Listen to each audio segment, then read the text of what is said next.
And they need to hear that grief does not make them less effective or less committed.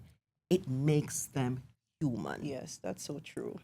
Because, as I said, I can attest to all of that because I'm in the classroom every day, so I see what is happening. And sometimes educators need someone to ask, how are you really? And then make room for the honest answer. So you have to make room for that response because somebody might just say, how are you?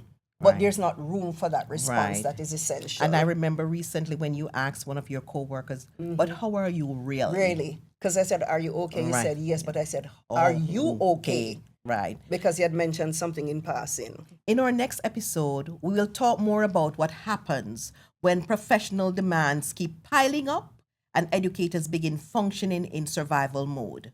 But today, we're staying with the personal side of the weight teachers carry.